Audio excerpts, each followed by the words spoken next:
ഹരി ഓം. ശ്രീമന്നാരായണീയം. ദശകം 67. ഗോപി ഗർവ പ്രശമനം. ഗോപികളുടെ ആ ഗർവിനെ ഇല്ലാതാക്കുന്ന ആ ഒരു ലീലയാണ് അടുത്ത ദശകത്തിൽ പറയുന്നത്.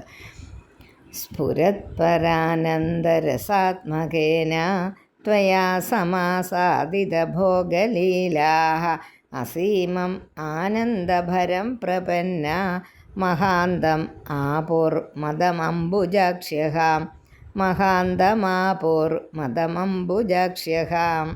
അങ്ങനെയാണ് വായിക്കേണ്ടത്. സ്ഫുരത്പരാനന്ദരസാത്മകേന ത്വയാ സമാസാദിത ഭോഗലീലാഃ അസീമമാനന്ദഭരം പ്രപന്ന മഹാന്തമാപൂർമദമംബുജാക്ഷ്യഃ. നിലീയതേസൗ മയിമയ്യമായം രമാപതിർവിശ്വമനോഭിരാമഃ ഇതി സ്മ സർവാ കലിതാഭിമാനാ നിരീക്ഷ്യ ഗോവിന്ദ തിരോഹിതോ ഭൂഃ. നിലീയതേസൗ മയിമയ്യമായം രമാപതിർവിശ്വമനോഭിരാമഃ ഇതി സ്മ സർവാ കലിതാഭിമാനാ നിരീക്ഷ്യ ഗോവിന്ദ തിരോഹിതോ ഭൂം. നിരീക്ഷ്യം ചില പുസ്തകങ്ങളിലുണ്ട്, അത് തിരുത്തി നിരീക്ഷ്യ എന്നാക്കിക്കോണം. വായിക്കാൻ സൗകര്യത്തിൽ അവർ എഴുതിയിരിക്കുന്നത് ഫോണ്ടുകൾ പക്ഷേ പിരിച്ചൊക്കെ എഴുതിയിട്ടുണ്ട്, പക്ഷേ അക്ഷരത്തെറ്റുകളുണ്ട്, അത് വരാൻ പാടില്ല.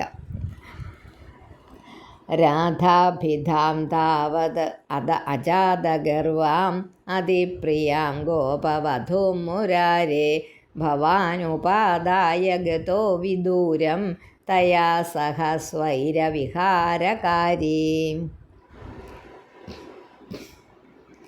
രാധാഭിതാം താവത് അജാതഗർവാം അതിപ്രിയാം ഗോപവധൂം മുരാരേ ഭവാൻ ഉപാദായ എന്നാണ്. ഗതോ വിദൂരം തയാ സഹ സ്വൈര വിഹാരകാരീ.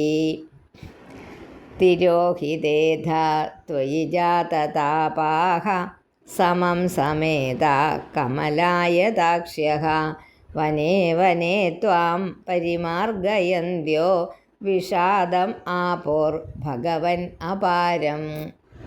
തിരോഹിതേധ ത്വയി ജാതതാപാ സമം സമേത കമലായതാക്ഷ്യഃ വനേ വനേ ത്വാം പരിമാർഗയന്ത്യോ വിഷാദമാപുർ ഭഗവൻ അപാരം.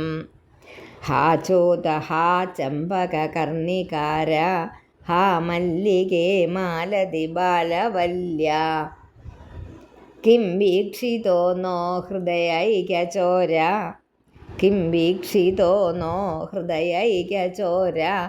ഇത്യാദി താസ്ത്വത് പ്രവണാ വിലേപുഃ.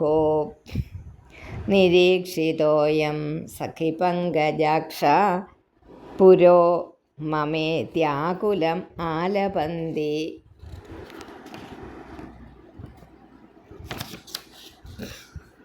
നിരീക്ഷിതോയം സഖിപങ്കജാക്ഷഃ പുരോ മമേത്യാകുലം ആലപന്തി.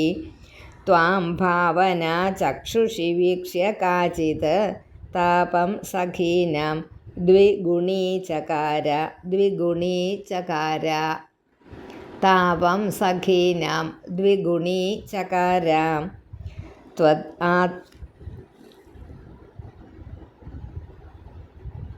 ത്വദാത്മികാസ്ത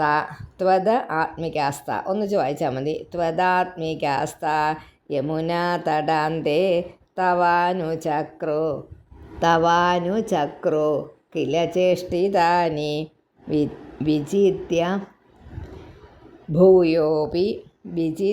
ഭൂയോപി തഥൈവ മാനാത് ത്വയാ വിമുക്താം ദദൃശുശ്ച രാധാം. തതഃ സമം താ വിപിനേ സമന്താത്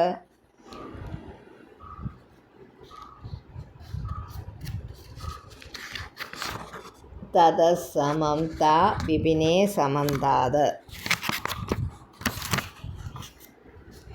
തമോവതാരാവധി മാർഗയന്ത്യ പുനർവിമിശ്രാ യമുനാ തടാന്തേ ഭൃശം വിലേപുശ്ച ജഗുർഗുണാംസ്തേ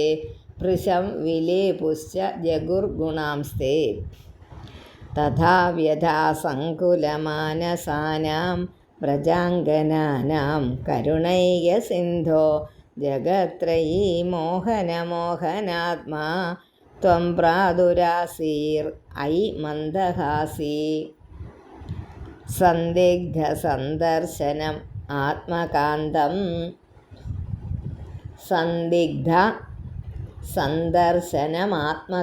അതിങ്ങനെ വാക്കുകൾ. സന്ദിഗ്ധ സന്ദർശനം ആത്മകാന്തം ത്വാം വീക്ഷ്യ തന്മ്യ സഹസാ തദാനീം കിം ന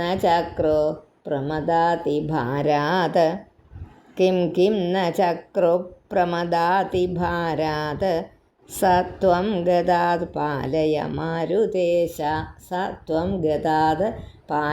മാരുതേശ നാരായണാഖില ഗുരോ ഭഗവൻ നമസ്തേ.